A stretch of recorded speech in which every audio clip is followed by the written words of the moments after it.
unggul dan benih bermutu merupakan komponen teknologi yang dapat meningkatkan produksi sekaligus menjadi pembawa perubahan teknologi dalam pembangunan pertanian.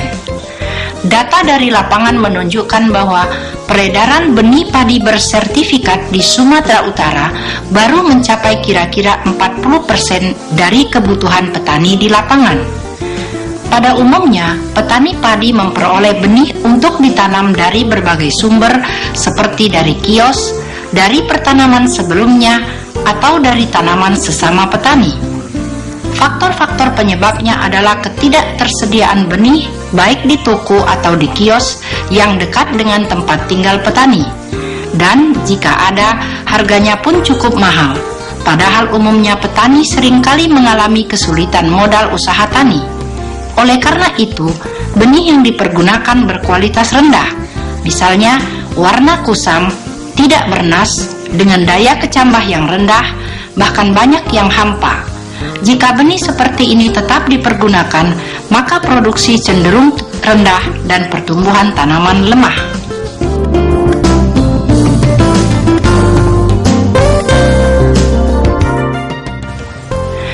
Memang, lembaga yang menangani perbenihan sudah ada, namun masih banyak kebutuhan petani yang belum terpenuhi, apalagi jika petani melakukan tanam serentak pada hamparan sawah yang cukup luas. Oleh karena itu, petani perlu diberi bekal ilmu pengetahuan dan keterampilan untuk memproduksi benih bermutu mungkin suatu saat dapat dikomersilkan atau paling tidak untuk memenuhi kebutuhan benih petani di sekitar hamparan atau kelompok mereka sendiri.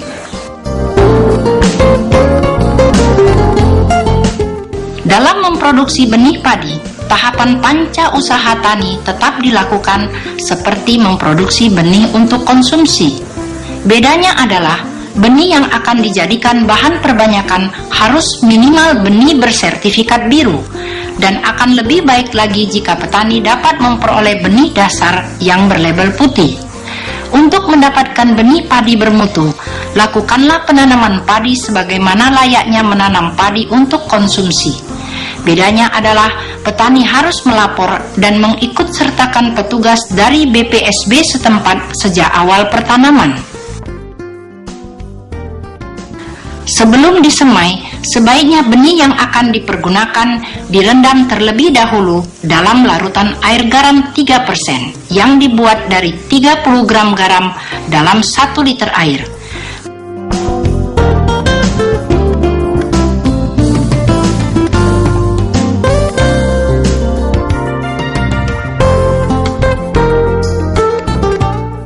Benih-benih yang mengambang atau mengapung dibuang, sedangkan benih yang tenggelam disebarkan di pesemaian.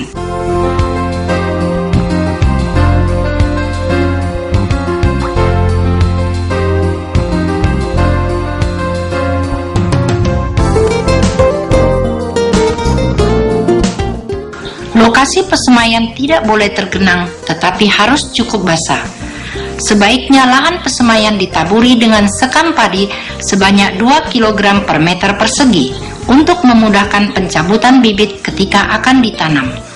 Untuk memperoleh bibit yang kuat, berikan urea sebanyak 20-40 gram per meter persegi pada saat tabur benih.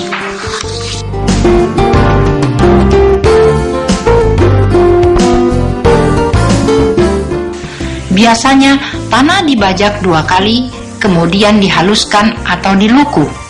Pada waktu membajak, sisa-sisa tunggul padi dibenamkan ke dalam tanah sebagai pupuk organik. Pada saat pengolahan tanah kedua, petani dianjurkan untuk dapat menaburkan pupuk kandang sebanyak 2 ton per hektar secara merata. Kegunaan dari pemberian pupuk kandang adalah untuk meningkatkan kesuburan tanah dan kandungan bahan organik tanah, serta menambah hara tanah dan meningkatkan jasad renik untuk memperbaiki sifat fisik tanah. Salah satu syarat yang harus diperhatikan dalam pemilihan lahan untuk memproduksi benih adalah dalam satu areal hanya dapat ditanam 1 varietas tanaman dan 1 kelas benih.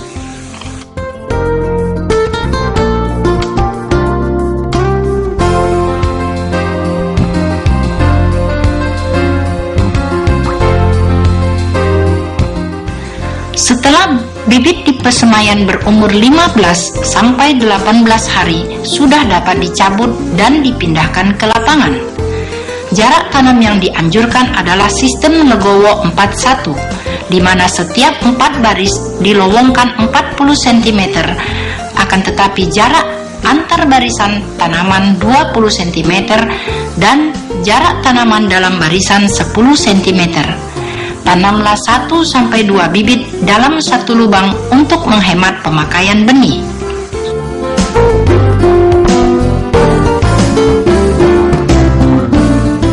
Berikanlah pupuk sesuai dengan kebutuhan tanaman.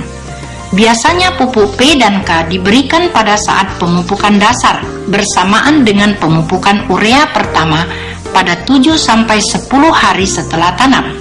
Sedangkan pupuk urea kedua dan ketiga ditentukan oleh hasil pembacaan skala pada alat bagan warna daun atau BWD yang mulai dipergunakan pada tanaman berumur 25-28 hari setelah tanam, dilanjutkan setiap 7-10 hari sekali sampai fase primordial atau 50 hari setelah tanam. Pengendalian hama dan penyakit mengacu kepada konsep PHT, di mana petani harus melakukan pengamatan berkala dan mendahulukan pemanfaatan musuh alami serta melakukan pengendalian secara mekanik seperti penggunaan pagar dan perangkap. Penggunaan pestisida hanya boleh dilakukan jika cara-cara lain sudah tidak berhasil.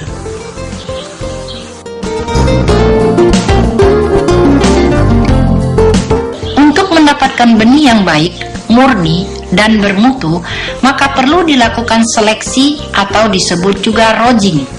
Rodging adalah membuang tanaman yang menyimpang atau off-type dengan cara mencabut tanaman yang berbeda dengan deskripsinya. Seleksi atau rodging dilakukan sejak tanaman di pesemayan, kemudian dilanjutkan pada waktu tanaman berumur 1 bulan dan sesudah keluar malai, serta 10 hari menjelang panen. Berikut teknik seleksi atau rodging yang diajarkan oleh seorang peneliti padi. Atau padi ini tidak bisa kita ambil karena varietasnya sudah berbeda, sehingga perlu kita seleksi atau kita rodging agar benih ataupun mutu benih kita yang kita hasilkan menjadi lebih baik. Jadi tidak seragam ya, jadi kelihatan kalau kita selalu kita lihat kan jelek dia. Sehingga ini harus kita potong supaya kita murni atau kualitasnya bagus.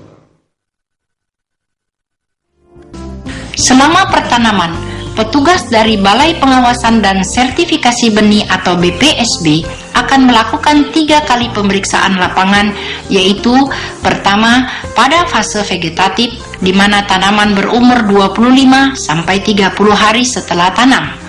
Pemeriksaan kedua pada fase berbunga, yaitu 30 hari sebelum panen, dan pemeriksaan ketiga pada fase masak atau 7 hari sebelum panen.